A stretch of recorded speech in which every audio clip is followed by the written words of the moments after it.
we've got 2 more sessions to run today, and I'm looking forward to spending the day with you. It's going to be quite interesting, I think, in terms of where we're all headed. The journey that we have been on, so far, is to look at the strategic analysis and the tools that can be used. We have covered, I think, quite comprehensively now, strategic purpose. And now we move into the strategic options stage, the third part of this process. And this is the most creative. Up until now, what we've done is all very analytical, and it's not very inspiring. It's just setting the scene for the future. But what we have to do is to convert what we want to do into how. How are we going to achieve this purpose? How are we going to achieve our corporate objectives through the mission and vision that we've stated? So now this third part of it is where the fun begins. So this is really what the area of strategy is all about. This is where we are going to lay out the blueprint, where we're going to lay out the roadmap for the company. And from the experience of working with clients, this is what they look for most. They want to know the steps to be taken, the roadmap forward, and some sort of blueprint that people can actually look at. So what I do commercially, just to share with you, what I normally do in putting together the strategies for an organization is to prepare a conceptual framework. And this morning, since about 6 o'clock, I've just been finalizing the conceptual framework for a digital transformation project, whereby we're looking at the organization's interface with the technology provider and the stakeholder groups. So in one picture, you can see the entire transformation blueprint. And that goes off later today, and there's a board presentation tomorrow. So I live what I'm sharing with you. It's my life. But I just want to show you the practical realities of it you don't find in the books or in the journal articles. So what the client will be looking for from you is not just wonderful ideas on how you're going to protect the core business, which is in the assignment, because the assignment's been written by academics, not practitioners.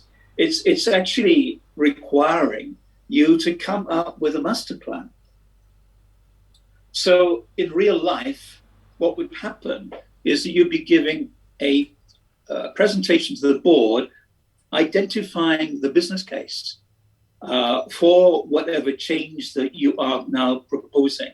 So I want to look at the assignment with you, question with you, because this morning relates to task 3, okay?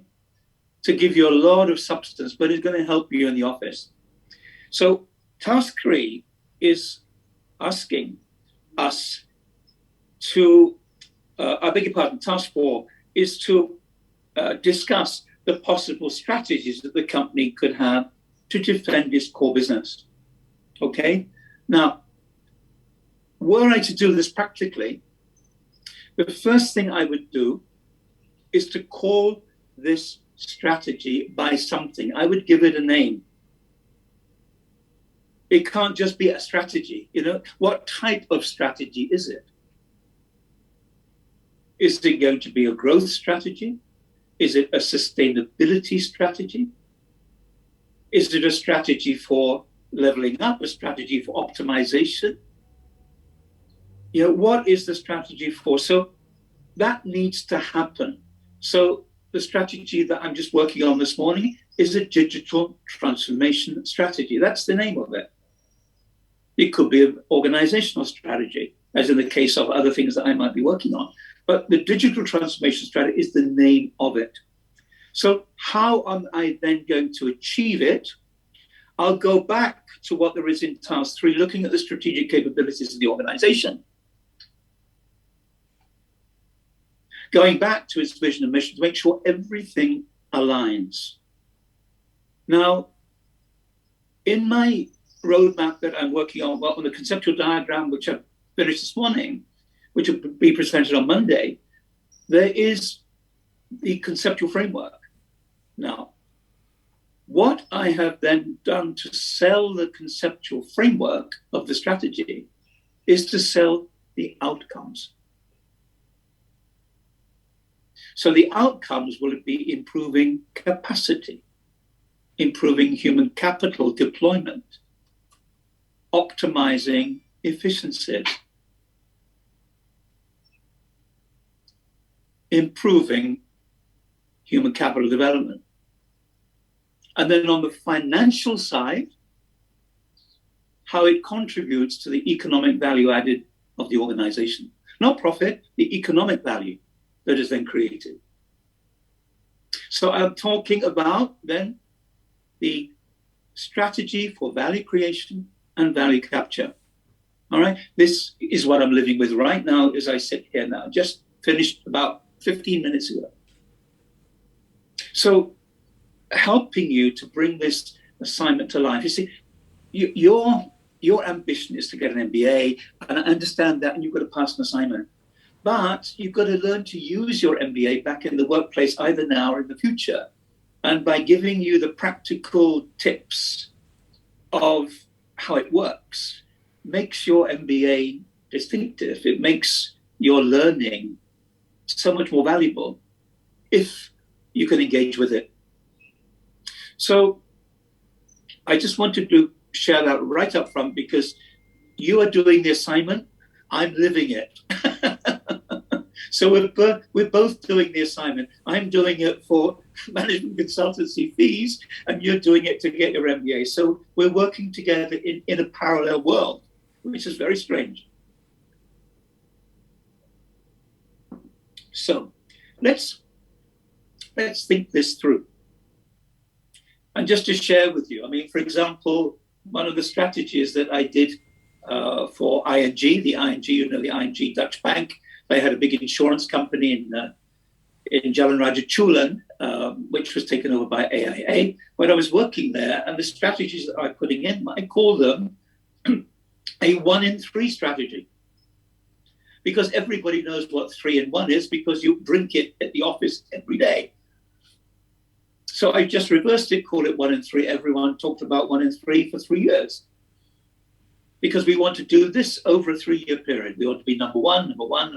And that was the strategy. Now, what I like to do, so everybody in the organization knows, is to give it a name that is talked about in the organization, a name that will influence the culture of the organization as the strategy is introduced and embedded, and then how the organizational culture can evolve as a result of this intervention. Now, bear in mind, your strategy that you are going to design for your client is an intervention. All right? It's not just an application of a model and software, whatever. We'll do that, but that's only at a superficial level. We've got to think about it as a strategist.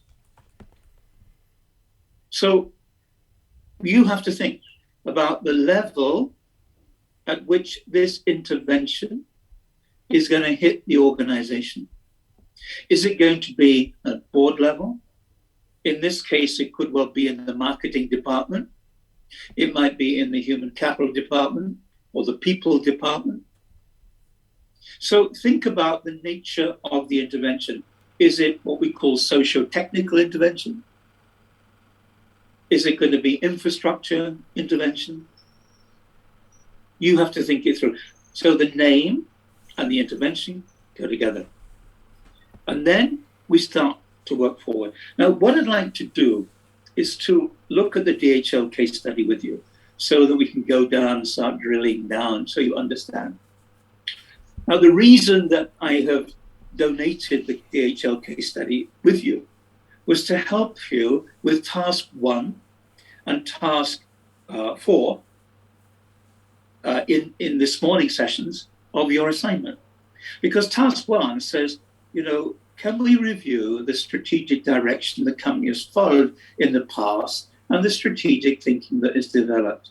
And then task 4, what are the possible strategies for the company could follow to protect its core business in the future?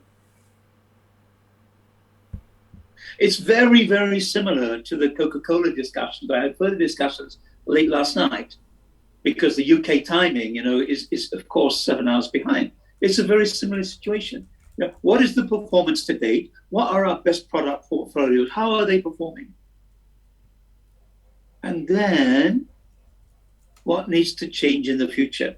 How are we going to secure this growth trajectory with our B2B business and our B2C business?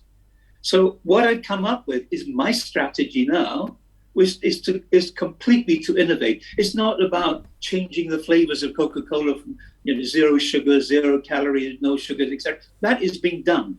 I have to look at something entirely out of the box, which I've done, and I can't share that with you for obvious reasons. So again, the strategy that I'm looking at is a strategy for innovation. So what will go to them in a few days' time is an innovation strategy, which will impact the supply chain and the customer value of the organization. So the only way that I can be of greater benefit to you than being an academic lecturer from a said university is to bring this to life, so you could feel it. I just to share with you, when I started my life out as an accountant, I loved the figures and I loved accountancy, but it didn't love me because I felt that my mind was becoming smaller and smaller and smaller, and I was thinking in boxes, and you really need to think out of boxes. So the financial literacy and the financial numeracy has been incredibly valued throughout my life. But to do the job of an accountant, I don't ever want to do it again, because to my mind, it's not the way I'm wired. Now, when you move to strategy, it's the same thing. You have to learn to love the figures so you can understand and feel the performance of the organization. I've just been having a conversation earlier on about economic value added. What it means is not profit. Why? Because I understand the concept. I use the concept. It's important. It's the same with strategy. If you can learn to live with it and learn to love it, it will change the way you think. You'll get noticed by people in the office, by your stakeholders, by your customers, by your partners, the people you collaborate with. They'll say, "Hey, this guy knows what he's talking about. He's passionate about it. If you learn to love your subjects in your MBA or some of it, it would genuinely pay off, because passion and enthusiasm works. You can sell ice creams to Eskimos." So I hope this MBA is going to change you and change your mentality, change your mindset, because that will drive you forward. Guys, you have to show you care. And that care will lead to willingness to change. That will lead to taking action. And from there, you get the outcome, the benefit, the insights, the inspiration, and the enlightenment. That is my formula that I'm sharing with you, which I've never shared with anybody else before. This is going to make you successful. So let's get back into strategy, and let's think about task 1 at the back of our minds, and also think about task 4 at the back of our minds. Now, I would like you to have a look at DHL, because what we have got here, and very fortunately, is we have their strategies for 2015.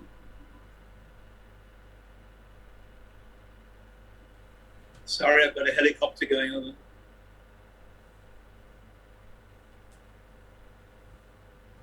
I've got the strategies for 2020, and I've got the strategies for 2025. Aren't we lucky? So you're quite welcome to use the DHL case study for your assignment, do a little bit of reading. It's a gift for you. Now, let's go back to Strategy 2015. Now, just to turn the clock back, this was a time when Deutsche Post in Germany acquired DHL, acquisition strategy. So this was the big challenge of the merger of cultures, the mergers of organizations. Now you see the interesting thing about this flag that I put here on the right-hand side, that summarizes the feeling back in 2015, 2015. You see, Deutsche Post, DHL Group, all carrying the German black and yellow colors, and then DHL is marginalized to the right-hand side. Doesn't that send a message to you? Of course it does. This was the problem they were living with. Mergers of a lot of short-term pain, which will eventually pay off, as it has done for DHL big time. Now, what was their strategy? Their strategy at that time, put together by this CEO who I introduced to you yesterday, was a two-pillar strategy. Mail and logistics. That's the way in which he is defining his strategy.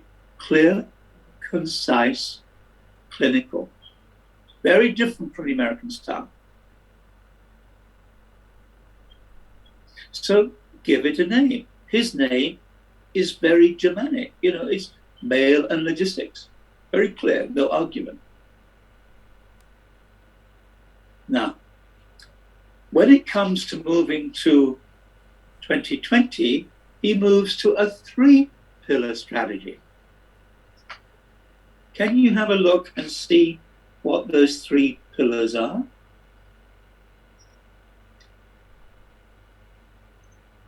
For 2020?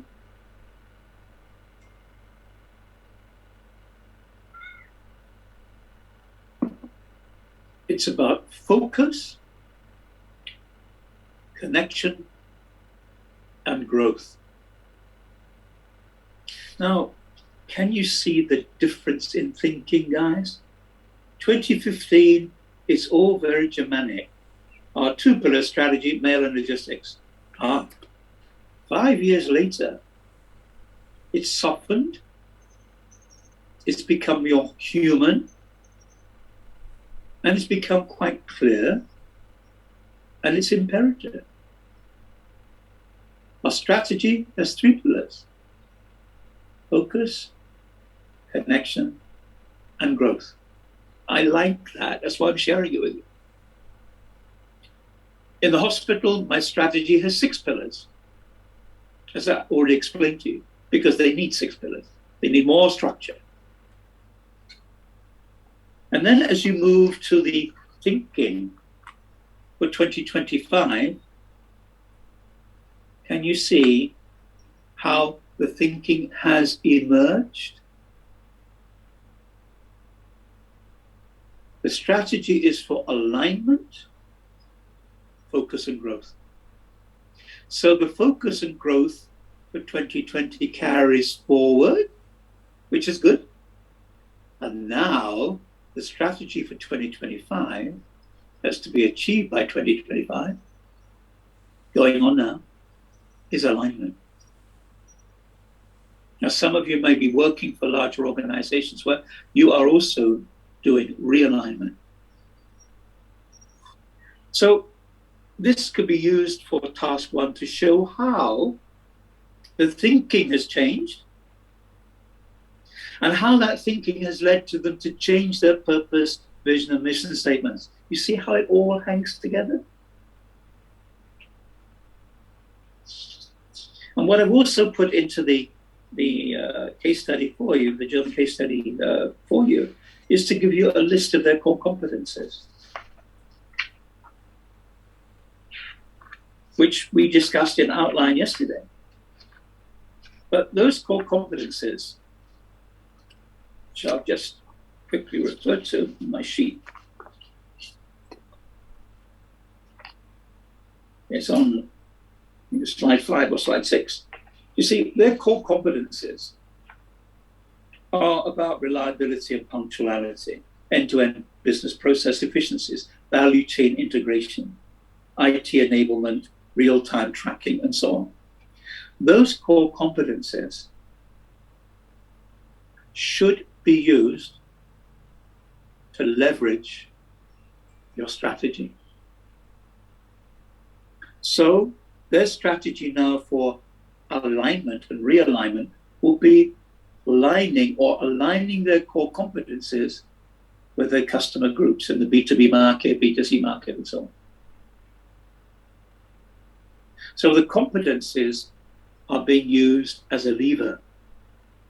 We leverage our core competencies. We leverage our asset base to grow the strategy.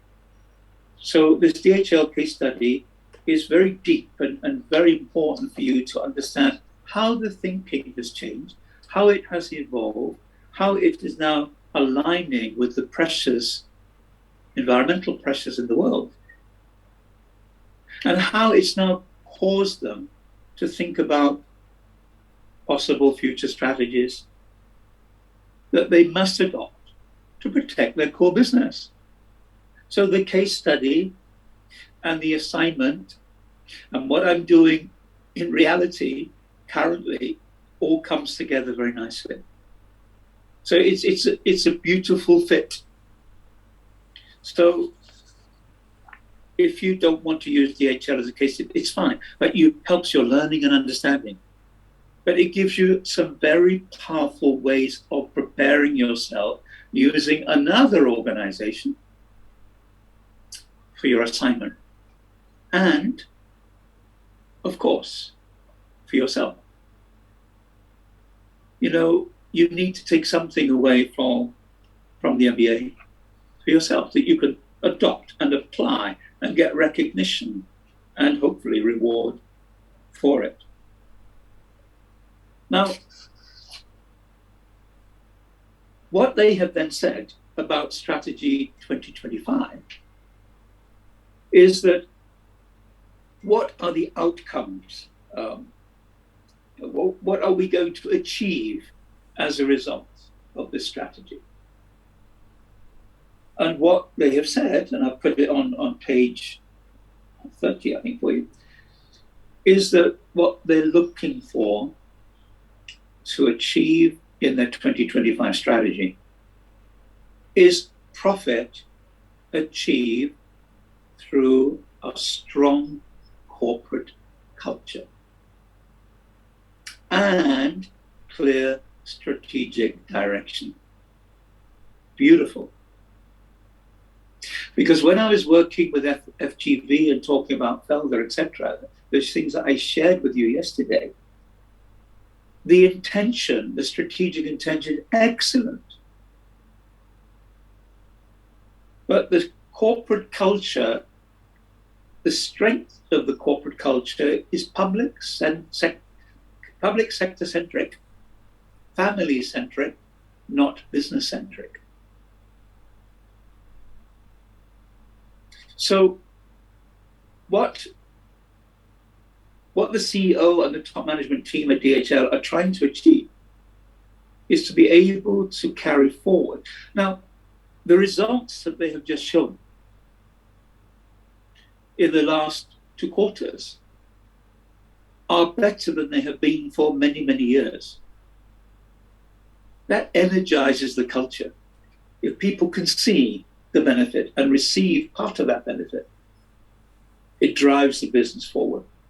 Now, why am I sharing this with you? Because if you just do your assignment by answering what possible strategies could the company follow, we use Mintzberg and Ansel, which we can do, you're not getting the depth out of this.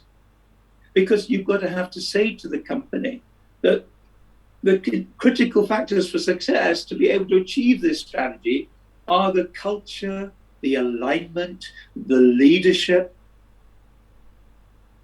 the energy, the commitment, the performance management to go with it. You see where I'm coming from? This rounds out your argument. You need to be seeing the assignment from top management level, not from junior management level. You need to feel this. And as you go up the corporate ladder, this is what we talk about pretty much all the time. So we need clarity. We need cohesion. We need commitment. We might even need compassion for those people that don't understand. But all of this puts together a leadership agenda to influence the culture positively for corporate payoff. And this is what DHL is doing.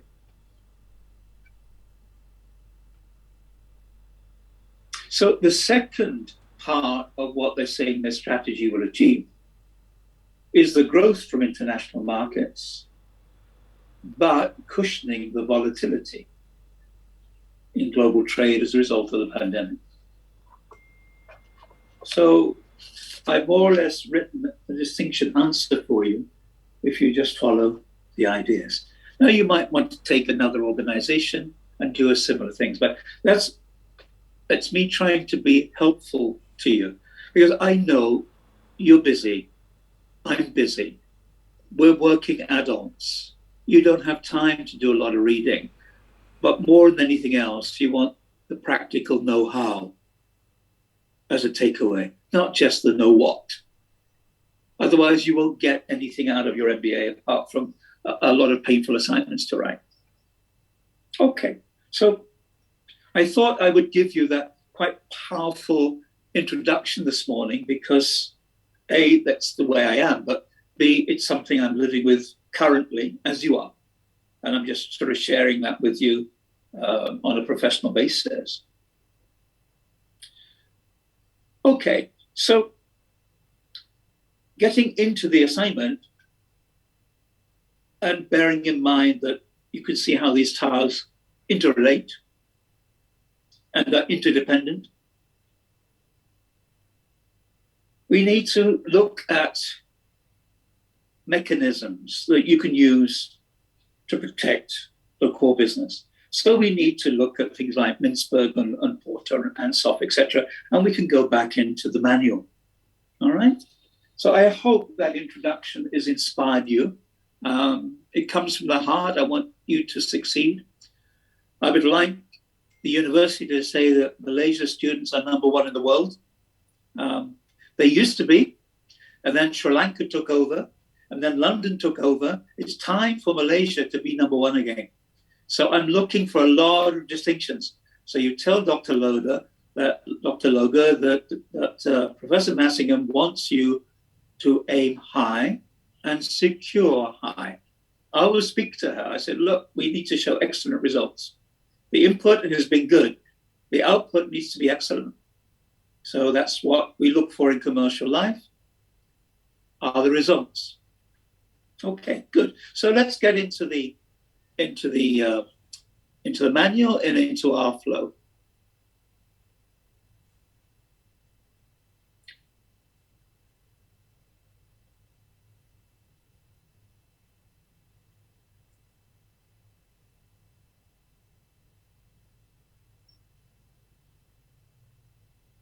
Okay, all right. So what I'd like to do then is to refer you to the manual to page 143 onwards. And we're now dealing with part 3 of our part 4 journey, a 4-part journey. So we're exactly on time, on task. And we're going to have a look at some of the ideas about Ansoff, Porter, Mintzberg, organic growth, and so on.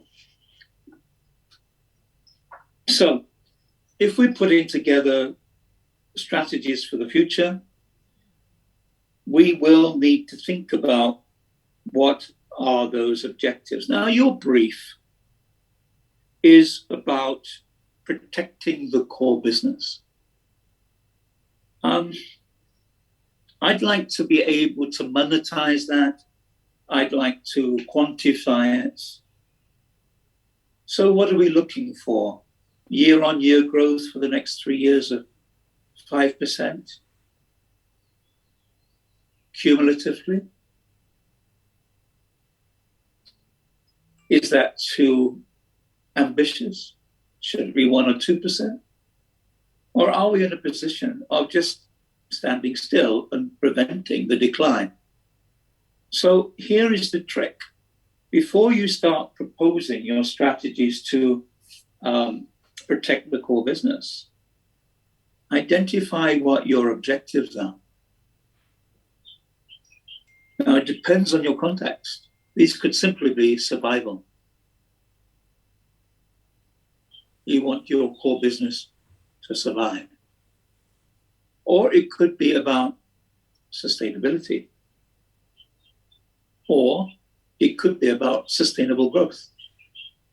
So you've got to think about the numbers. What do we want to achieve over the next 3 years, for example? Or whatever time horizon that you think is relevant. Now, you've looked at the past 5 years. You could look forward to the next 5 years, but that's a long way away.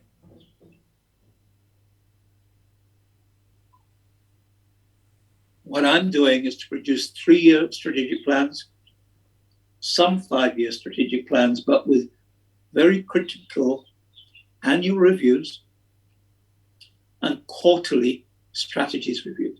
So because of the pandemic. So the timeline, the time horizon becomes shorter. So this is the way to introduce your possible strategy. What are the strategies designed to achieve? All right, so that gets us started. Now, let's go to some of the models. And this is on page 147 in the manual. And this is Ansell's matrix. Of all the management models that there are, if you ask me to choose my top 10, I could do that.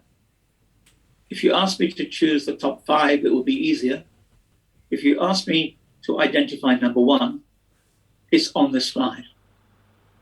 To me, I have used this model more than any others because it's so practical and it's so easy to use. And I really do commend it to you. It appears in most of the management books, marketing books, and so on, but nobody explains how to use it. It just appears on the page. And people say there are 4 boxes, etc., but that's not what it's about. So let me give you a very detailed set of instructions on how to think and how to use it. What is missing from this? On the outer box, there should be a word that simply says environment, because the environment, the environment of the organization, both internally, externally, and interactively, is holding this business together and holding this box together. What is also missing at the center of the 4 boxes where the cross is should be brand or brands, or use the word identity. Because from experience as a strategist, everything's come back to identity. You see, the reason that DHL is successful, we know. The reason that DHL can fly to the end of the rainbow is DHL's identity. And it's the same thing with Coca-Cola.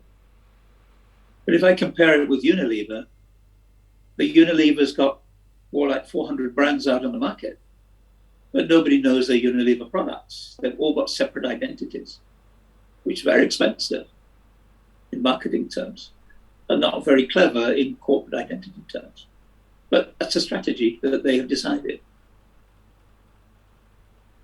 Now, What I have noticed, and even currently with the discussions I had this morning on the bank locally, it all comes back to the identity of the organization.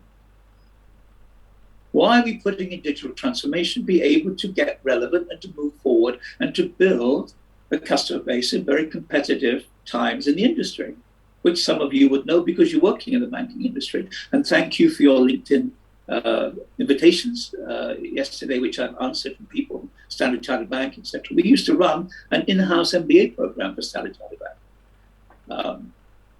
So it all comes back to the identity. You know, people say, who do you work for? I work for Standard Chartered Bank, you know, as an employee.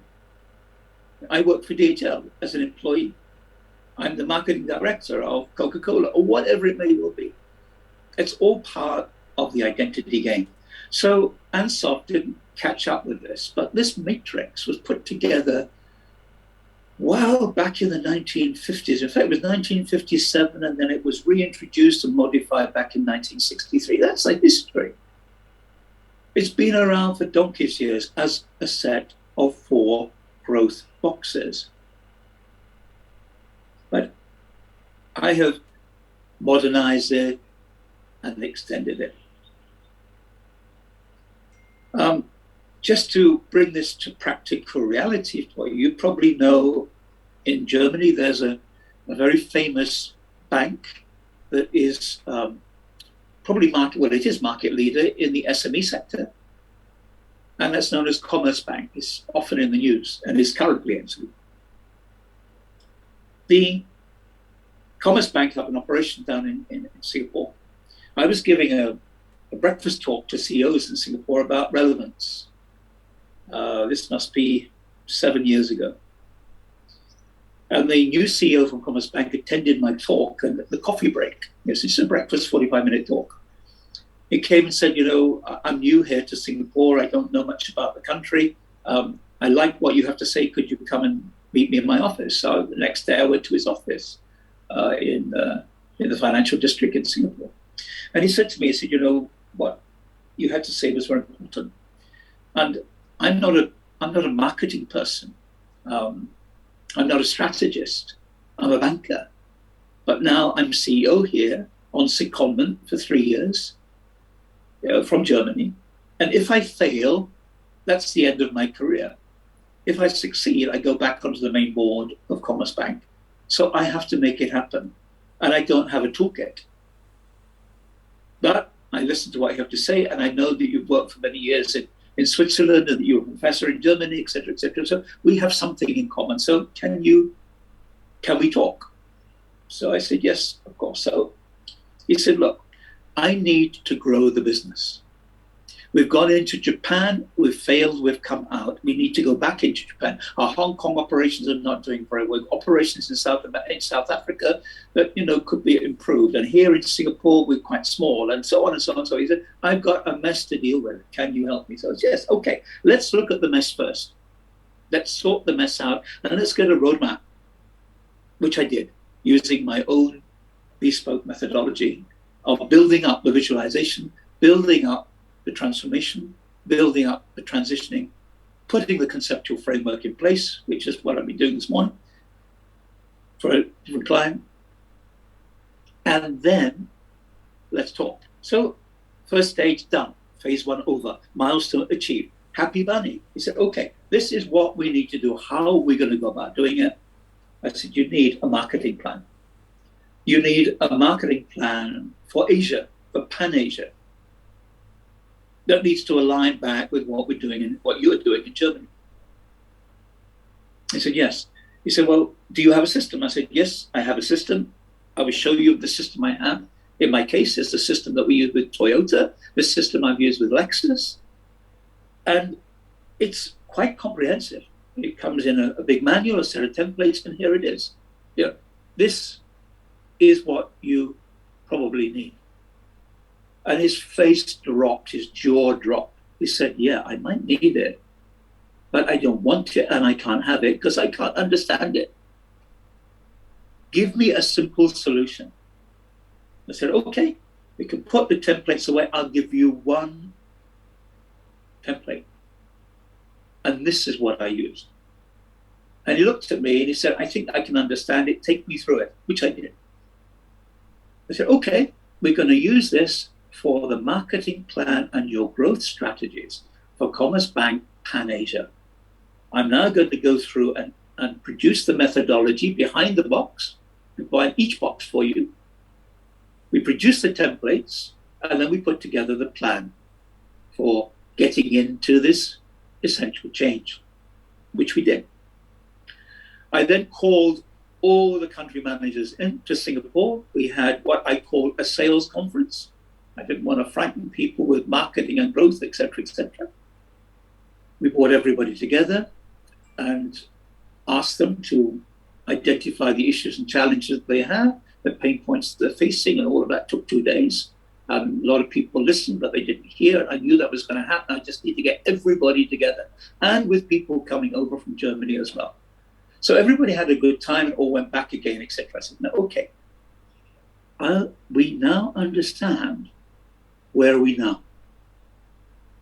I then introduced this framework in a slightly more cosmetically appealing format.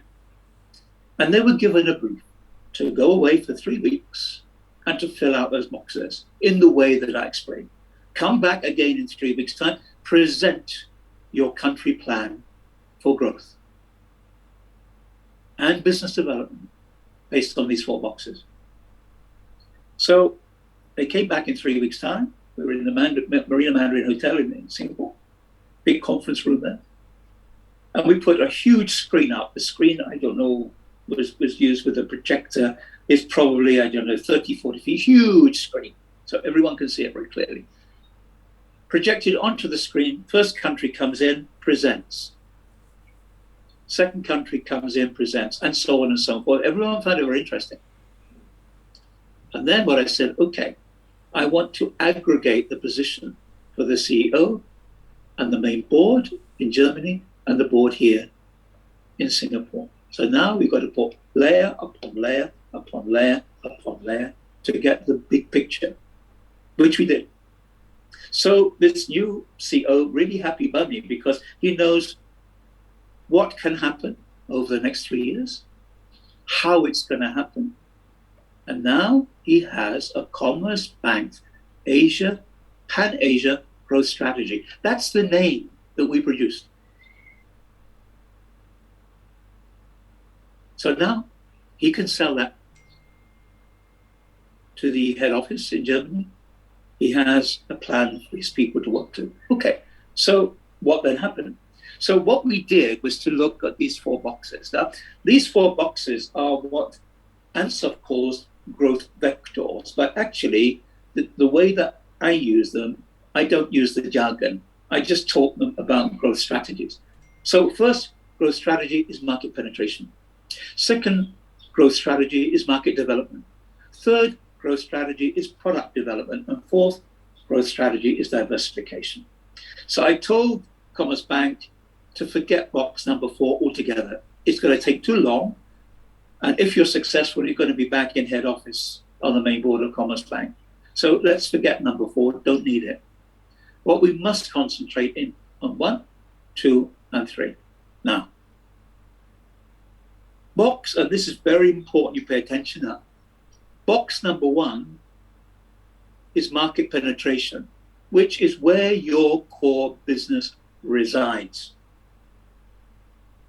So in your answer, you are expecting to look at ways about how are you going to defend your core business. It's all in box number 1. Because that is where your core income comes from, your core profitability comes in, where your net cash flow comes in, where your economic value added comes in. So your assignment is focusing on box 1, because from my experience, I would say that 90% of business revenues are in box 1 year to year to year to year. Innovation is coming in box 3 and box 2. So this is where it got quite interesting. So let me just share with you. The country manager from Hong Kong came in and gave his growth strategy for Hong Kong. And then everybody went back the second meeting. And I then had to sit down and do a critical analysis with the CEO, who now became my client and my buddy. We're working very closely on this. He said, "What do you think about Hong Kong?" And I said, "It's terrible." I said, "I agree. Our market penetration is very poor." And then I asked another question. I said, "So what is the market?" And he looked at me quite quizzically, not quite understanding what I said. And he said, "Could you repeat?" And I said, "Yes.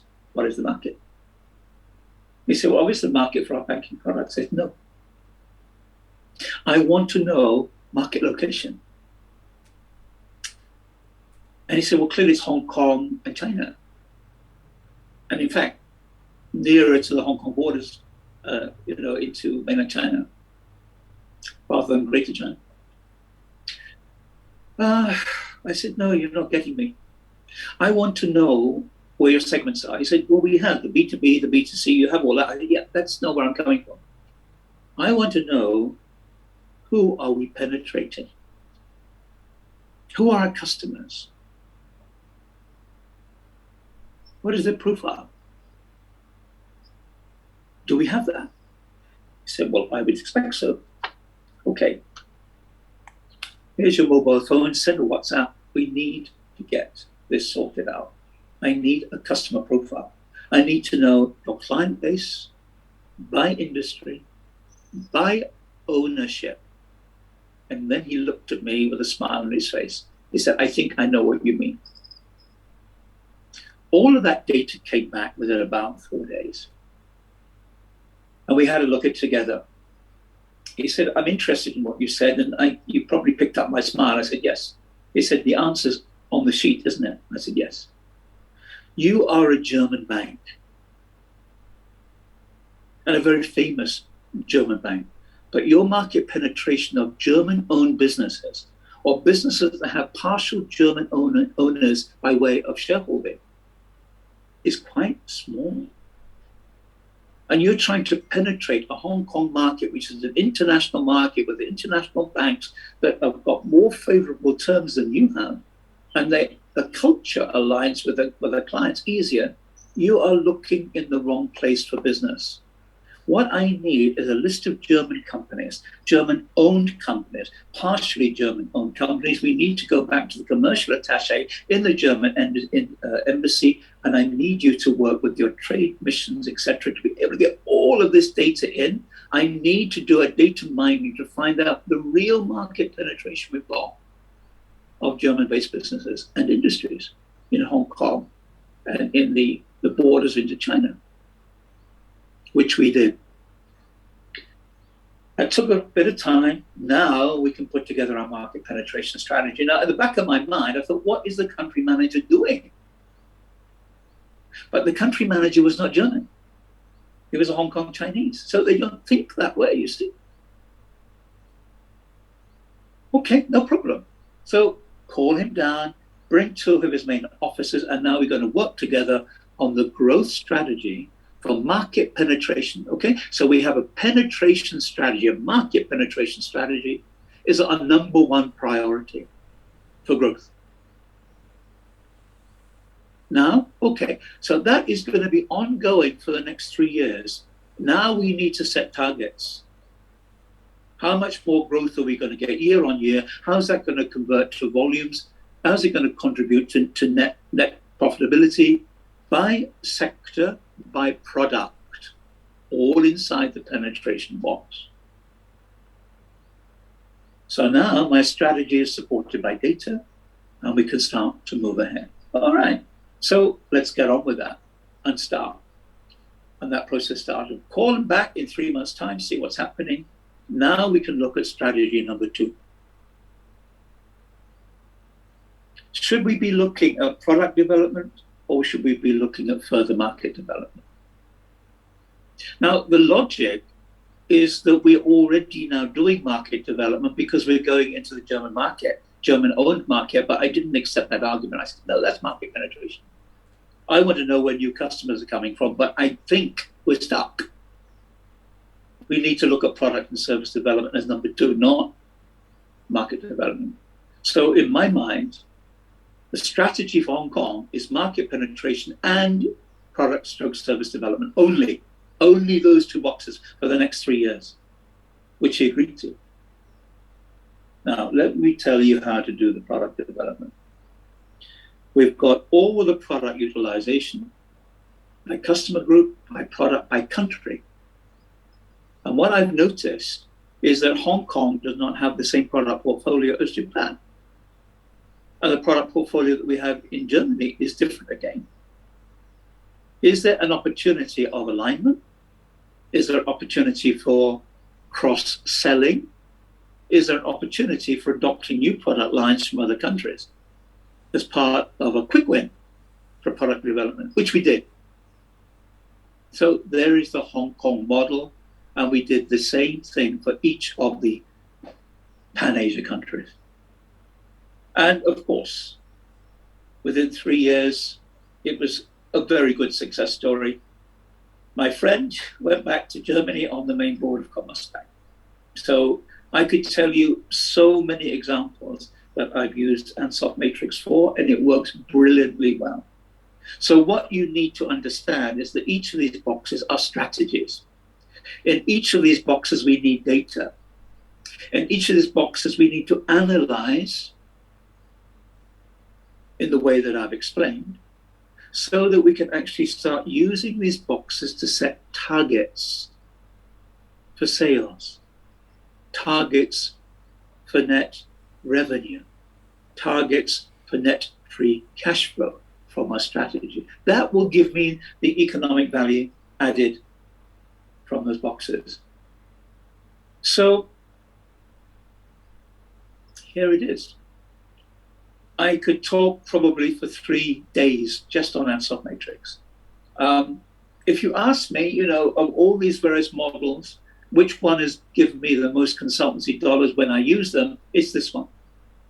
Because people know it, or some people know it. It's easy to understand, but they don't know how to use it. Now, can I go to one final comment on Ansoff so that you understand how I used it? You see, this is not a 2x2 static model. It's a dynamic model. So the way that I do this is I put this as the framework. We use that to draw our marketing plans. For a company that doesn't know much about marketing but needs to grow. Now, I review this performance on a quarterly basis. Targets inside, actual, target, variance. And that helps me to forecast forward, not for the next 3 months, but for the next 12 months. So what I do inside the Ansoff Matrix is to have a rolling plan with 3-month intervals. So let's assume it was the beginning of this year, and we have our targets for market penetration rates from January, February, March.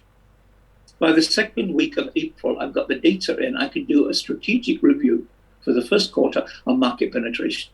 Then make whatever adjustments to the strategy that I needed, if any, or the tactics, to carry the market penetration plan forward for the next 1 year. So it becomes a 1-year rolling market penetration plan. Got it? Good.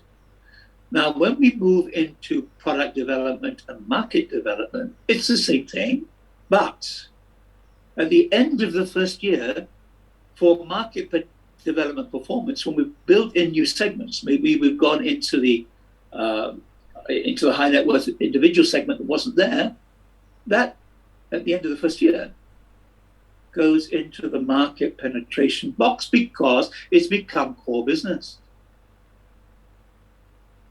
And it's the same thing with product and service development. Once they have run for 12 months, I transfer the data into the penetration box, and life starts all over again. So we have a product development team, and their job is to have an annual target, and it's a rolling target.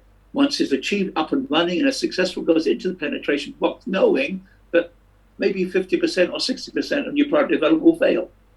but I'm still growing my core business. I'm still protecting my core business from products and service development. And the same for market development. Diversification, I leave it alone unless it is part of a strategic directive, because it is a huge level of investment in terms of time, capital, people involvement, etc. And the return from diversification is normally very slow. So now we've got 3 core growth strategies. So go back to your assignment and say, how can we defend our core business? First defense, how are we going to get market penetration in our existing market? Meaning, how are we going to get our customers to buy more often? So the objective here is to grow customer value, grow customer base, all in the penetration box, because that is what it's all there to do. Now, once we move into these other 2 boxes, what are the strategies that we're going to use to protect our core business? Our main core business strategy is going to be penetration, no doubt about it. But you've got 2 choices now. Are we going to find new segments? Or are we going to do product development to protect our core business? Now, market development is probably easier and it's faster. What we're trying to do is to find new groups of customers as a market development strategy. So that might be geographic territory. This year I've been talking to people in Taiwan with a great deal of detail. I've been talking to people in China. I've been talking to people in Hong Kong. I've been talking to people in Vietnam. I've been talking to people in Europe, into the UK. It's all part of market development strategy. But because I want to extend out the geographical reach of my own company. But up until now, it's just talk. Nothing is actually resonating because of the pandemic. So now, what I want to share with you, Han, which is important, if you want to put together a strategy to protect your core business, think about timing. So for me, market development from experience is about 1.5 years, about 18 months talking until things really happen. So I'm hoping that 2022, probably by second quarter, third quarter, that some of that talking might convert into something, but I don't know. There's a risk attached to all of this, but the risk attached to market penetration is very low. The risk attached to market development, in my case, is quite high. So I'm very careful. We can talk, but when things are not happening, I close the chapter down very quickly because opportunity cost of talking is also high. As a consultant, you only have 2 things to market, your time and your knowledge. And the experience that you have is what carries you forward. So market development for me, is slower and is more risky. So I still depend, like most businesses, on market penetration. And it still seems to be working very well.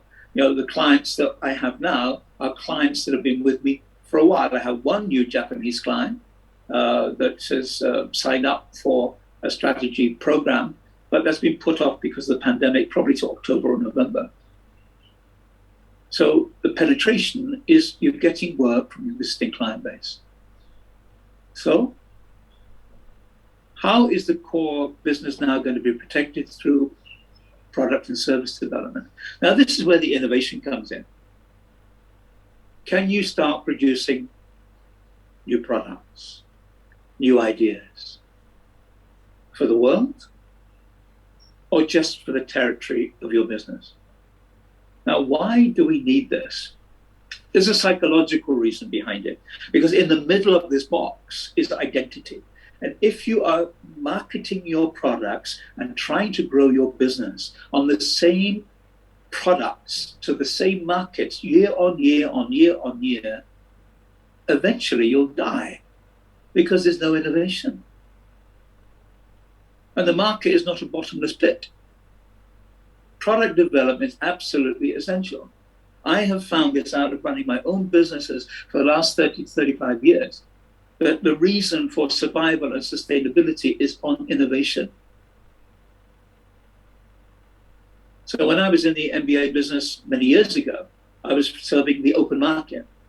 I then moved from the open market into the specialist market, specialist MBA market for CEO level, general managers levels, industry sectors, and then moving into organizations like Starwood and the banking sector and so on and so forth to run in-house programs.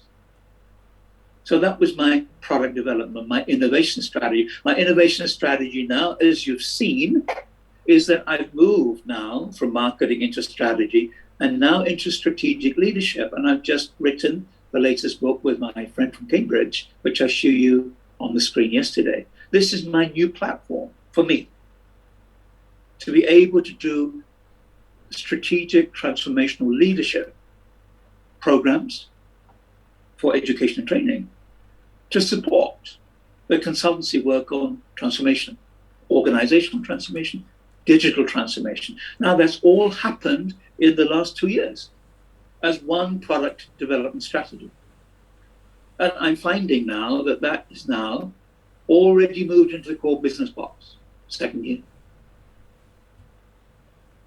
But my penetration box is still open, it's still working, it's still vibrant in terms of education, training, consultancy. So guys, I use this box myself. I sit down on an annual basis, probably I'll go to a remote place. Normally I'd go to Langkawi, find myself a nice hotel in a quiet area, stay there for 3 to 4 days, and use all these wonderful marketing models and tools to be able to plot out the future. And this one is useful, but you need to have clarity. For me, I normally start work about 4:30, 5 o'clock in the morning. And that's the best time of the day for me. It's the time when my mind is clear, the world is still relatively quiet, even the birds are not up. And this is where you can get that creative surge, that clairvoyant power that's channeled to produce new ideas. So that, as a consultant, I always do all my best work 4 or 5 o'clock in the morning. By 6 o'clock, I'm into business as usual.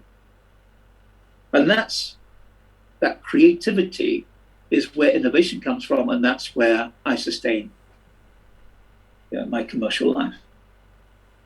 So in company terms, product and service development needs to become part of the way in which you are going to protect your core business. Because without innovation, you're not going to be there. That's what I said to you guys yesterday. I think the market for general MBAs is saturated. Product saturation, market saturation. I'm even getting requests, actually only yesterday about 3 days ago from India. I have an inquiry from one guy saying, I've got 600 students that have just finished a bachelor's degree. Can you help me to put them onto an MBA program? And I wrote back to him, I said, thank you for your inquiry. We've never met before. And look forward to building an understanding with you. But my simple answer to you is no. And he wrote back and said, why? I said, MBAs are not for immediate graduates. Because people cannot undertake an MBA and understand what is going on if they've had no business exposure. It simply becomes another educational program. We might just as well call it the MA in business strategy. You're looking at the wrong product. So he got, a bit upset. I said, well, that's the way it is. But why I'm sharing this with you is this. It's showing that the MBA market, which was originally targeted at mid-career professionals, is now finding its way all the way down to immediate graduates. I mean, that's sad. So now we have to differentiate the MBA by producing an MBA for senior executives, for top management. You know, otherwise, if we don't innovate, how are you going to sustain this business? So there are different things to be looked at, and it's something, you know, that I'm thinking about. That one day that maybe a client will say, "Well, okay, let's innovate. What should we be doing?" And I know that without innovation, the business will suffer, and that's why I have to innovate myself.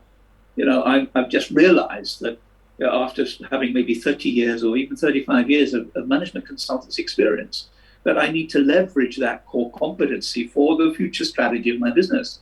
So that's why I'm writing a lot of stuff now on consultancy and leadership and so on and so forth. So that will carry me forward probably for the next 5 years or so, after which time I'll just sell off the business and become chairman or something like that. So this ANSOF matrix is incredibly useful if you know how to think not out of the box, but think into the boxes. So thank you, ANSOF. You know, I really have learned a lot from this matrix, because it's what we call the heuristic qualities of the matrix. The ability for you to question, to ask questions, to interpret, to reinterpret, to put a spin on it, to be able to make it work. So what organizations do to protect their core business, they normally will have a hybrid strategy. And that hybrid strategy, a combination of 1, 2, and 3. Now, 4 is the area of the highest risk. We were given a job for a diversification strategy from a shipping company in Indonesia. And they specialize in shipping sand and all that sort of bulk products. These are bulk shippers all over the world. And it's been a family business into 3 generations. And the 4th generation come in. The guy's a politician. He also runs the business. And he was on my MBA program that I was running at that time in Singapore. And he said, you know, I really like the way that you work, and, you know, would you become a consultant to my business? Which I agreed to do, and that happened. And then one of the projects that he asked me to do, he said, we need a diversification strategy for the next 5 years, because the shipping industry is very competitive.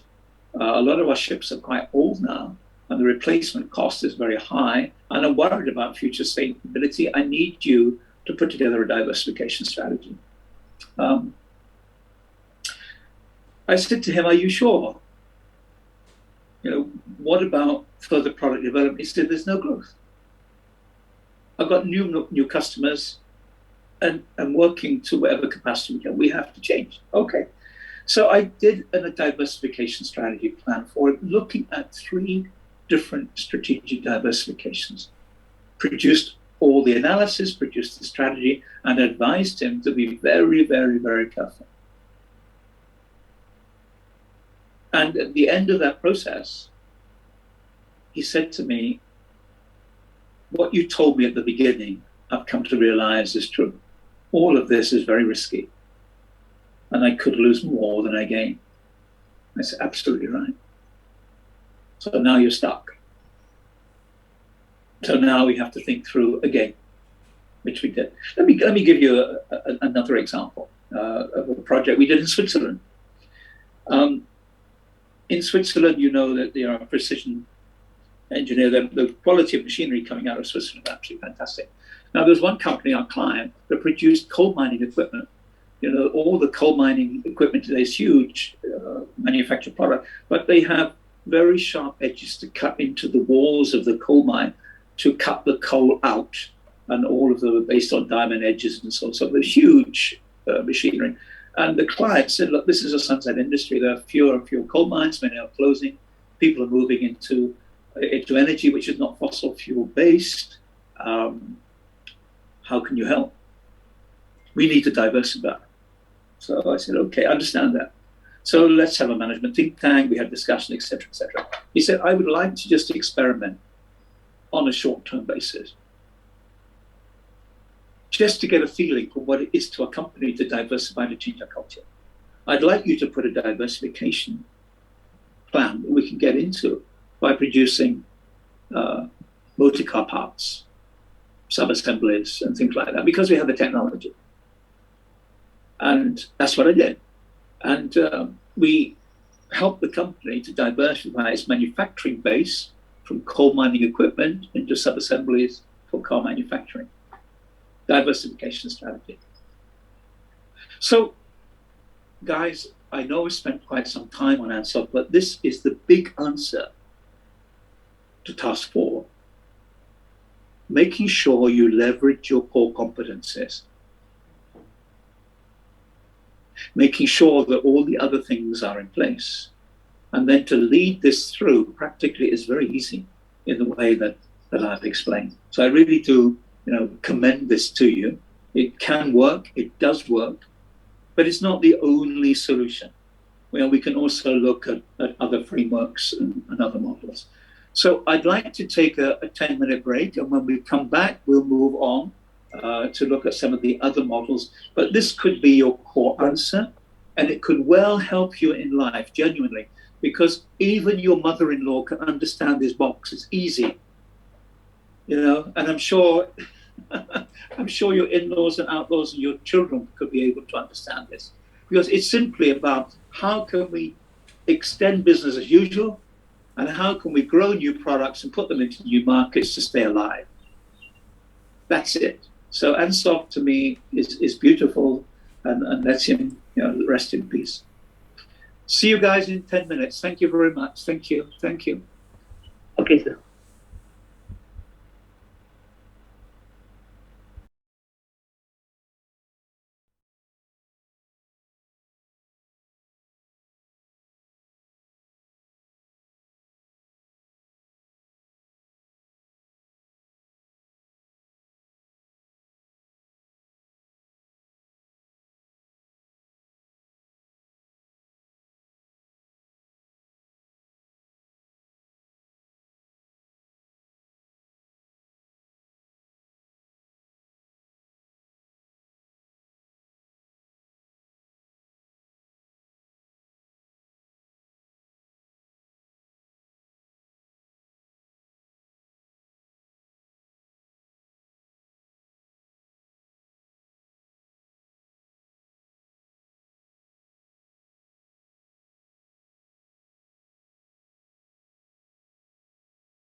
heavy going through these models. But now let's sort of lighten the mode and have a look at the work of Porter and also the work of Mintzberg. So I think as far as your assignment is concerned, combine the ideas that I mentioned to you, from DHL, cross-relate the tasks 1 to 4, and then have a look at using the work of Ansoff. And that may be enough, but you might want to combine a little bit of work on Porter and Mintzberg. You have more than enough content. Okay, so let's look at Porter. Now, Porter has produced his value chain, which we've been through. He then produced some interesting papers back in the 1980s, putting together thoughts on what are the outcomes of using his 5 forces in terms of what should be the strategy that we could then adopt. What are the options that we have? And he produced this very famous triangle that said the companies need or can have the requirement for understanding their markets, their costs, and their distinctiveness. The markets, their costs, and their distinctiveness. And he gave terms to those and put them into a triangle. Now, the idea of cost was that you would have cost leadership. And if people are using the manual, this is on page 149 in the manual. So the idea that was created caused confusion because most people reading his work felt that cost leadership was about charging the lowest price. And for many organizations, that's not possible because of the cost structure. But that isn't what he meant. What he said is if you want to be successful in the future, you have to manage your costs and you need to aim for cost leadership, meaning that we need to find a way of keeping our costs low through volume. So what this is all about is producing the economies of scale. You see, if you have a look at, the work of, for example, you look at 2 organizations. Let's look at Volkswagen. Let's look at Maxis. And thank you to Terence and Rachel for your request of joining me on LinkedIn. I've accepted your invitation just 2 minutes ago. So we look at Maxis, which you work for, and you look at Volkswagen, and you look for how do you get cost leadership? In the case of Volkswagen, it's purely through the manufacturing volumes that you have. And you can then bring down the unit cost of production. And that can be converted into your positioning in the market. And in the case of Maxis, it's the same thing. It's a volume game. So this is where cost leadership comes in. If we were to look at other ways of defending our core business, it's about segmentation, segmentation, and segmentation. And you would know, looking at Volkswagen, that the range of products that you have, from your cars and to your vans and so on and so forth, it's appealing to a B2B market, it's appealing to a B2C market, it's appealing to a fleet market, fleet ownership market, and so on. But it only goes into a certain segment of customers in each of those 3 boxes. And that is segment focus, and that's good. And we should be, the segment focus that we have for this executive MBA program is mid-career professionals. Their average age about 35, age range 35 to 42, 8 to 10 years, meaningful management experience. That's my core market, that's my core segment.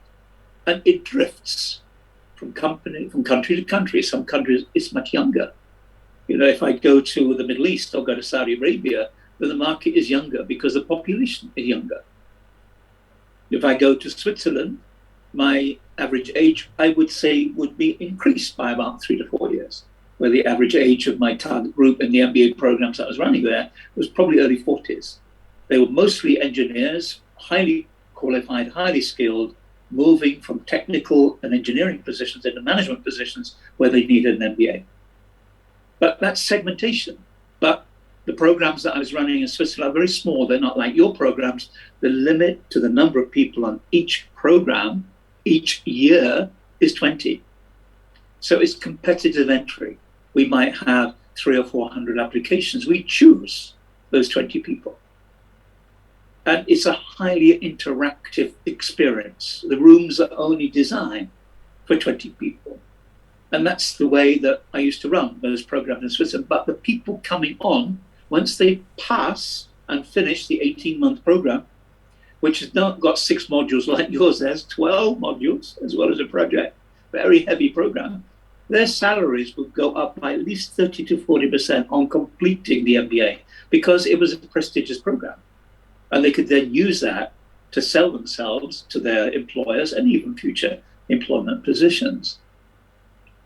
Segment focus, important. Differentiation, we know about it. How are you different? How are you perceived to be different? Now, Porter, I think, said, and I think probably it was a little bit arrogant academically, to say that most companies are in the middle. They're stuck in the middle. They don't know. That's what he said in his academic papers. I remember reading them. And I said, how unfortunate, because if companies don't know about these 3 things in your triangle, how could they be stuck in the middle because they don't know where they are? Hello? So I think that was a bit unfair. And what he was saying is that companies need to make a choice. Now, the reality is, I think the ideas are good. I'm not happy with the triangle because actually I don't think it's an equilateral triangle. It's probably an isosceles triangle. It's probably stretched. Because what is interesting to me is not these 3 points on the triangle, it's the relationship along the line. How can we use cost leadership to support segmentation? Nobody tells you that. How does our differentiation support our segment focus? Nobody tells you that. How is our cost leadership creating an opportunity for us to differentiate ourselves on price or value added? Nobody tells you that. It just leaves you with the triangle. It's not these 3 points. It's how you use the integration between these 3 points and whether 2 are more important than others. We had a look at this for Sri Lankan Airlines with the DBA program I was running in Colombo, doctoral program, just for fun. We just did a quick 20-minute exercise because we had people working from Sri Lankan Airlines on my program. And we come to realize that this isosceles triangle doesn't look like that for them. From a business point of view, I think I just removed the triangle altogether and put it into a circle because they are interdependent. And I'd run the circle with arrows going both ways because all of these things are interactive. You need them all. As I've said on my slide here, McDonald's is a living example of that. There are many companies that are living examples, of that. Now, let's look at it differently. If you were to look at your competitiveness and you compare yourself with the competition, we could use a very simple, very easy workshop if we were in a face-to-face situation, or even if we just had 20 people on screen instead of 124. I could get you to draw 3 different triangles for 3 competitors. We could look at Maxis, Cellcom, for example, and maybe say 1 other competitor, and superimpose these triangles to point out who is in a better position than others. I've used this exercise, as a student exercise, taking iPhone, taking Samsung, taking Huawei, and 1 or 2 others to see how it's perceived. And it's quite interestingly, the thing that they're all quite well differentiated. They're segmented. There's some confusion there, but much. Where the triangle is different is on cost because it's perceived to be price. So, if you think this can help you to protect your core business, what it means really is that you've got to strengthen your cost leadership, reinforce your differentiation, and drive your segment focus. That's the formula. Okay. I think we can leave Walter For now, enough. Let's move to something which I find, really much more interesting, and that's the work of Henry Winsberg. Now, I love Ansoff, I love Winsberg, because I use both of them a lot.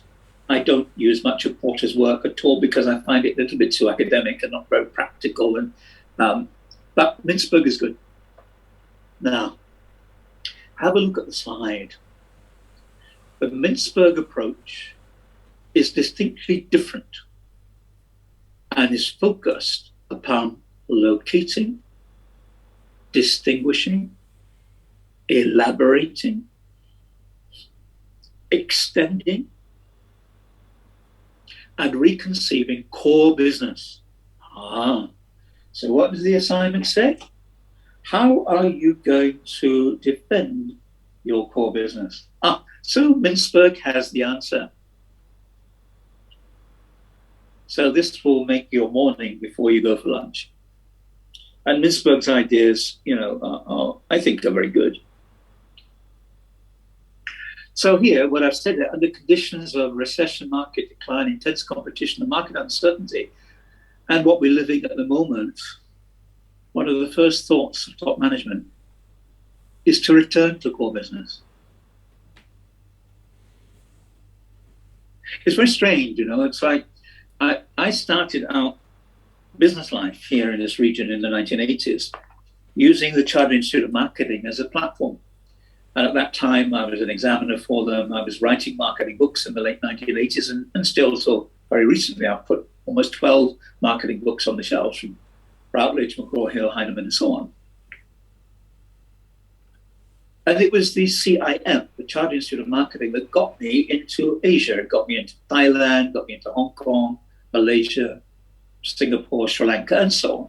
That was the platform that I used. And I had a partnership agreement with them in the UK and also, in overseas markets. I haven't been involved with the CIM probably for 10, 15, maybe even 20 years because I've grown on. They, as a strategy, moved away from the international market to protect their core business in the UK because they were overstretched. Now, just about a week ago, I had a LinkedIn communication from the new international director from the Chartered Institute of Marketing, writing me to say, dear Dr. Lester, we haven't been in touch for a very long time, but I'm now taking responsibility for this. Can we talk? Is there a way in which we can work together to restore the business that we used to have in Southeast Asia, with you leading it? I wrote back and said, we can talk, but time has moved on, markets have moved on, your market positioning has been lost, it's still remembered. For me, it will be a matter of returning to more business. And for you, it's a fact that you are now extending your core business again. So, when you're ready, by all means, contact. I got a reply the next day saying, thank you so much for your help and so on and so forth. We will be in touch. Now, I probably will hear nothing from them. And quite frankly, I don't have the time. And quite frankly, the opportunity cost of doing work for CIM is very high. So I won't get involved. I'll get other people to get involved. But for me, it reflected on me. I was thinking, here comes Henry Winsberg again. Should I go back to core business? But my core business has changed. That was core business. It no longer is. We used to do a lot of work for the Chartered Institute of Marketing. In the UK, we had a college that specialized just in providing support, revision, around all the executive programs internationally at one time. So there we are. Winsberg is good. So let's go into looking at what Winsberg says on page 151. Let's just go into Winsberg. Okay, so now what Winsberg says is that by focusing on core business, it's where our core income comes from and where our core profitability normally comes from. And it should. But let me just share with you, I was working in Paris for a French British joint venture that produced printing inks, a company called L'Oreal in French and Bolton in English, a joint venture. And we talked about core business. And I was doing like a marketing audit for them to be able to put together a growth strategy, again, using Ansel. But I wanted to find out about core business. Now, let me tell you my trick. What I need to do to understand core business is this. I want to know for each market segment, business volumes by product, profit contribution or gross margin by product. Because I need to know where the company is making money and where it's not. And I can tell you that 10 times out of 10, when I work with companies on this platform, they don't know the answer. They assume they know the answer. They perceive they know the answer. And when I go through this analysis, normally they've got it wrong. And in the case of this French company, they said our core business is printing inks, but it's only one color that brings us business volumes, and that's black ink. And the black ink goes into card, into plastic, into metal, into different end-use applications. But it's our core ink is black with different formulations going in. That's our core business. I said, okay, so what is your non-core business? And they said, core business is specialty inks. All different inks that go into different types of end-use applications, different types of textiles, all sorts of interesting things. But they're different colors and they're bespoke colors. And very often it's a hassle for us and we don't see it as core business. Okay. I need you to do the sums. And when they came back, embarrassed about 3 weeks later, because the French were quite slow in getting everything together, it's got to be brought in from different sources. The figures were not in one place. They were totally amazed. They realized that the core income did not give them core profit. The core profit came from specialty inks. So now I changed the business strategy. And guys, I found this out many, many, many times. So Mintzberg talks about core business, and he says core business produces core income, produces core profitability. I found that not to be true. It can give you core revenue, but it may not give you core profit contribution. So as a marketing guy, as a strategist, I'm helping organizations to improve and preserve and sustain profitability and net income, net free cash flow. That's what business is about. So there's no point in being busy in business if you're losing money. And I asked them, is there derived demand between your black ink and your specialty inks? And I tried to work out the derived demand. It was about 30%. So 70% of the specialty inks business had nothing to do with what they perceived to be core business. So I changed the strategy, and they were very thankful. I worked in Belgium and in Italy with another company called Curva. They produce plastics into producing seating that goes into swimming pool, outside seating, and all sorts of interesting stuff. Same thing. Perception of where they're making money was different. Because the mindset is that where our business has volume, meaning revenue volume, that's where we are getting our profit from. Wrong. We must go down. And I've been, as I say, working in hospitals for a long time. This is something that is one of the areas that I specialize in, looking at medical cost management. It's a difficult area. Well, I set up a cost management system from my financial background to be able to work out the fixed and variable cost behavior into different medical disciplines by procedure. Then I can produce an organization that's running profitably. Because at the end of the day, private hospitals need to make a return to their shareholders. Okay, Mintzberg is good, but you have to think further from a business perspective. So Mintzberg talks about locating the business, distinguishing the business, elaborating it, and so on. When you locate the business, as I discussed with with Felder and FGB, it's about moving mainstream, upstream, or downstream. Where do you locate your core business? And geographically, where you locate it as well. And then how do we distinguish it? This is pretty much the same idea as Porter. He calls it differentiation. Mintzberg calls it distinguishing. Yeah, I would simply say, how are we different? How can we be perceived to be different? Now, in Asia, which is not the same as the UK, price is the first variable that distinguishes your business. Is it cheap? Is it affordable? Is it realistic? Is it good value? And when I first came here, a long time ago, running business, I found that quite difficult to understand because in the UK, it's not like that. It's all about value. What value are we getting from this product, and therefore, is it worth the price that you're charging? I think it's changing here, because when I first came here back in the mid-1980s, you didn't have all this luxury good item like Hermes and Chanel, and all. They weren't here. But now they're everywhere. You go into Pavilion, you go into all the big retail operations, and you'll see that the luxury good industry is still doing very well. It's not about cost. It's not about price. It's about image. So this is where I like Mintzberg's thinking, because Mintzberg talks about distinguishing your business through image. I buy that 100%.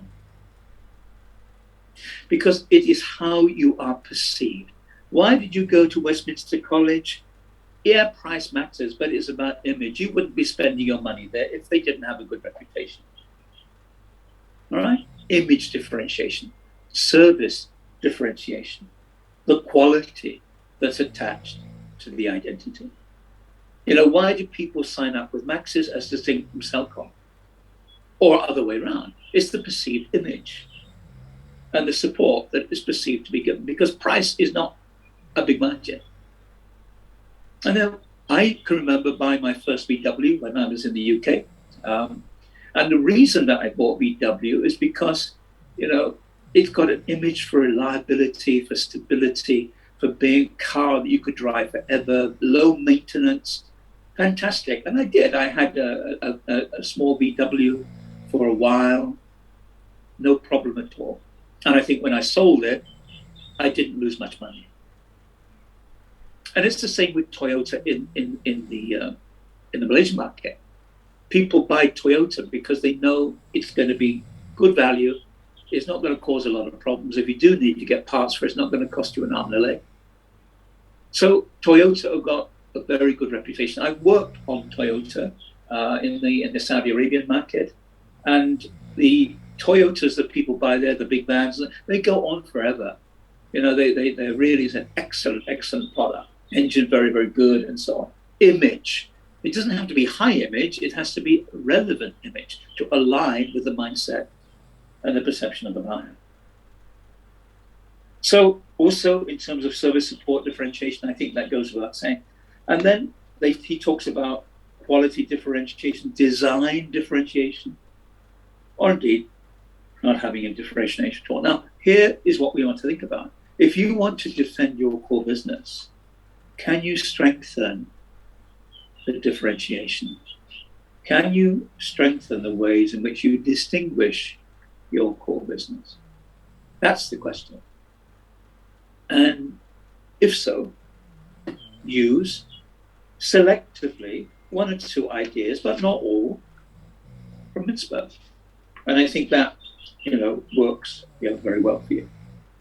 He then talks about elaborating core business on. And quite frankly, Mintzberg has been a bit naughty here because he has borrowed or stolen, whichever word you like to use, the ideas for Ansoff. And I've explained this on page 154. Because he says if you want to elaborate your core business, then you use market penetration, product and service development. We've been through that with Ansoff. So I don't need to extend that further. But what Mintzberg also talks about is extending the core business. Now, this now becomes, important as a growth strategy, it becomes important for strategy. Big level, high level corporate strategy. And he talks about integration, horizontal integration and vertical integration. I would like to add one more to that, and that's collaboration. Because there was a point in time where our competitors were our enemies. Now, today, our competitors become our partners through collaboration. And the reason being, you want to get economies of scale, further market penetration, further market reach. So collaboration, is an important way ahead. I had a LinkedIn message coming through during the last 10-minute break that we took from somebody in Singapore that I was going to collaborate with on business probably 5 or 7 years ago, and he just made contact with me, which is how I got the invite that came in from Rachel and Terence. And he was saying, we haven't been in touch for a long time. Could we revisit our collaboration plans, because the market is now changed a lot, and I think maybe the timing is right for collaboration. And I believe he's right. So I wrote back to him and said, okay, let's talk. Let's tie up a conference call, with yourself and other people early next week. Collaboration. Now, originally, I might have collaborated with him, but I saw him as a competitive threat. But now my business has moved in a certain direction, and his business has moved in a collaborative or supportive direction. So let's see what happens. So collaboration, don't forget that. Mintzberg talks about vertical integration, horizontal integration, and really these are old ideas of how we grow our business through alignment on hand, merger on the other, acquisition strategy. And we've talked about it already.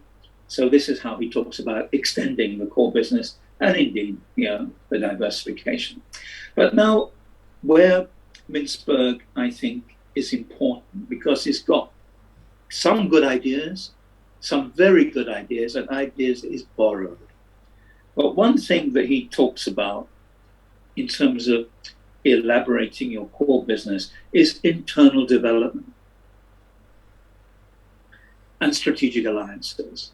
Now, the internal development, I think, is important because you can extend your core business by developing the organization, restructuring the organization. What is happening, I think, in quite a lot of businesses now is that businesses are restructuring for security reasons. You've got banks here in the UK that are setting up secondary operations out of town, in Shalom and places like that, even outside the country, to have support and backup in the event of cybercrime and all the rest of it. Now, that is causing internal development and further market outreach. So it's quite interesting. So internal development is important. Now, Mintzberg also talks about organic growth. So this is a bit of jargon on page 156. And it's a bit of jargon that was around like 10 or 15 years ago. People always talked about organic growth. And I never really knew what it meant. It simply sounded to me to be like jargon now. And I suppose being a bit anarchic, I said, well, okay, if this is organic growth, what is inorganic growth? You see? So I then said, well, okay, if we want to go for organic growth, where is the fertilizer? Who is driving this? Is your organization going to be hydroponic? Interesting, but that's me just being humorous and being anarchic or awkward. Organic growth is simply business as usual and just going with the flow by developing your CRM systems, by doing pretty much everything that you've already done, and that is a form of internal development. Guys, today I don't know that we have time for organic growth. We need to be looking at flexibility. We're looking at speed. We're looking at fast. We're looking at agile. If you go through any of the big companies' annual accounts, and I've been looking at Unilever for another MBA program, and they talk about speed and agility. They talk about the need for culture change. They talk about all sorts of interesting things. And then I thought, okay, this is interesting. I spent about 3 weeks going through Unilever in detail. But then I thought, let's look at the closest competitors, Nestle, Procter & Gamble. And I did a less detailed study on both of those as competitors. They're all talking about the same language in their annual reports. It's about speed, it's about pace, it's about agility, it's about flexibility. They're all saying the same thing about the need for alignment. So is that organic? I don't think so. It's time for change. And the change is now. People talk to me about COVID and they say, well, this is the new normal. It's nonsense. It's not the new normal. There's nothing normal about it. It's the new now. And it's not the new normal. It's not the new now. It's the new future. It is what it is. So can we wait for organic growth? I don't think so. We can strengthen these areas as part of our strategy, which is really, what the agile is also doing. They're calling it alignment, but it amounts to the same thing. Okay, so what Mintzberg also talks about is business redefinition strategy. Now, I like this from Mintzberg. It's very clever. What it's saying is that if we want to sustain our core business, maybe we have to reconceive it. Now, what does that mean? What it means is there's a difference between what people are buying and what you are selling. You sell based on the value proposition. People buy on what they perceive they need. There needs to be an alignment between what is wanted and needed and valued and expected and the delivered customer experience. That's how companies like Maxis and VW and their competitors survive. On that meeting, that matching between customer needs, wants, value, satisfactions, expectation with your value propositions. Now, if that doesn't happen, you need to reconceive your business. I mentioned to you TV3, and by redefining their business as being in the companionship industry, not in the network television broadcasting industry, that concept helped to turn the business around. So you might like to think about whether you want to do a conceptual redefinition of the business. Paul Polman, when he went into Unilever, reconceived Unilever from a product marketing organization, from an organization that cares about the planet, cares about the sustainability of the environment, and cares about the people in the world, and therefore his business strategy is to minimize the carbon footprint, minimize water wastage, and so on. And you can read about that. Have a look in the annual reports. Look at Paul Polman on the internet. Very interesting guy that really was very brave and very bold. And that's a good leadership quality, being brave and being bold without being aggressive, but being determined and being passionate. He's turned Unilever into a totally different organization. It has been reconceived, leaving Nestle and Procter & Gamble where they've always been. So he has repositioned. That's his ploy in Mintzberg's terms. So in that way, we start to relocate. Let me give you one more thinking, one more thought on that. What is the need to do this? And it's all about sustainability. It's all about staying in business. It's all about enterprise sustainability. Enterprise sustainability, and in Unilever's terms, enterprise sustainability for environmental sustainability. Saving the planet, saving our profit, putting it together. That's the formula, that's the strategy. That's been reconceived. So that's an example of Mintzberg's way of redefining their business, reconceiving their business. Now, why do we need to do this?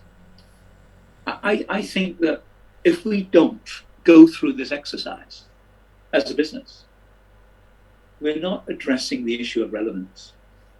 You see, Kodak didn't do this. Where is Kodak today? Samsung went into difficulties. Nike have done it very successfully. Evian have tried and are still trying. You have a look at the cosmetic market for ladies. Estée Lauder doing a very good job and reconceiving, where they are. You look at Chanel, they're not just providing handbags and shoes and accessories, they're moving into fragrances and into other markets. So companies need to think about, what business are we really in? What people are buying? What are we selling? Is there a need for us to, reconceive our business, or even, as Mintzberg talks about, relocating the organization and the strategy? I mentioned the Kerber company to you, the plastics company in Europe. I got them to relocate closer to their market so we can make more profit and be more relevant to customer needs, and to in fact reposition themselves. Let me give you one more example, because I was a consultant to the city of Davos in Switzerland. You probably know Davos is where the World Trade Forum happens on an annual basis. So I was a consultant when I was in Switzerland to the city of Davos. That was one of my clients. And the brief that I was given by the city council is called, in German, it's called a Wissenstab. And basically this business, the city of Davos, was running into tremendous difficulty. My brief and how I work with them was like this. And I used Mintzberg's ideas. They said, look, tourism to Davos comes in the winter months, from late November, but certainly by mid-December into probably the first or second week of February. That's when people come to Davos for skiing. They come for the winter holidays. But the snow season is getting shorter as a result of global warming. So our window of opportunity is reducing. Not only that, we're facing competition from Italy and from Austria, who are providing very good skiing experiences, at even a better price than we're offering here in Davos. So our hotel industry, our hospitality industry is suffering big time. Can you help us? So I thought about, what do? We must reconceive their core business. So I would tell you, what I did, just so you understand how Mintzberg works. I thought about, why do people come to Davos? And the reason is, it's the highest city in Europe. It's very high up. And you can only get into it with one train in and out and one road in and out. So security is very, very good. Accessibility from Zurich, about 3 hours. Okay, provision for hospitality, excellent. But people are leaving Davos to move to Zurich. Families are moving. Schools are closing. I was given the opportunity even to buy a school or a boarding house if I wanted to set up an education business. I said, if everybody else is leaving, why do I want to move in? So I didn't take that up. So I said, we need to reconceive the industry. So I put together a new tourism plan, alternative tourism looking at different types of tourism. So we started with the MICE market, the meetings and conventions market. And you can begin to see now, you've got World Trade Forum, etc. I started off with medical tourism conferences, people coming from all over the world, flying in, high flying people, big CEOs from pharmaceutical companies, research companies, etc. And I started with heart care, looking at cardiac care. And I started with a product group called myoplasty, which is basically injecting the heart with stem cells to be able to reduce the need for invasive surgeries. That was my first project. And now Davos is very good for medical conferences. So, but I don't want my medical conferences during the winter months. I want to build them into October, broadening out the period of time. So instead of before the skiing people come, we're getting the hotels ready, staff are coming in on short-term 3 month, 5 month, 6 month contracts.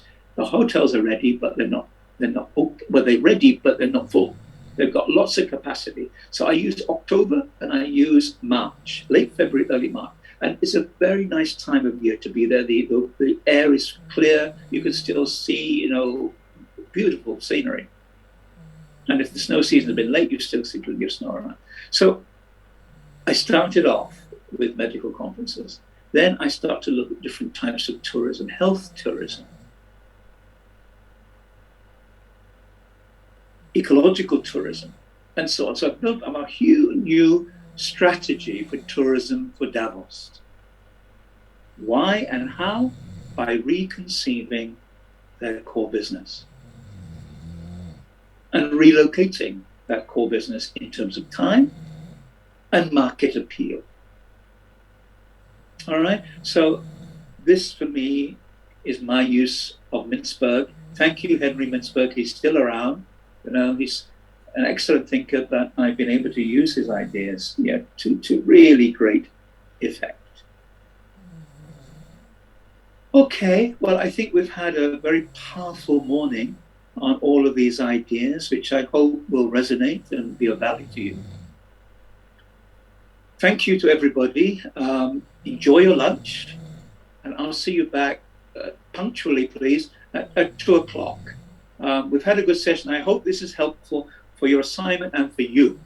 It's all about you at the end of the day and how you're going to use your knowledge and your newly acquired skills. So all the very best to you, and see you in 3 hours at 2 o'clock. Yeah. Thank you very much. Thank you. Thank you, sir. Thank you, Doctor. Thank you, Doctor. Thank you, Doctor. Thank you, Doctor. Thank you very much. Thank you. Have a good lunch, Doctor. Yeah, I need that. I have my chicken curry, I think. Still got some. Thank you, Doctor. Thank you very much. Yeah.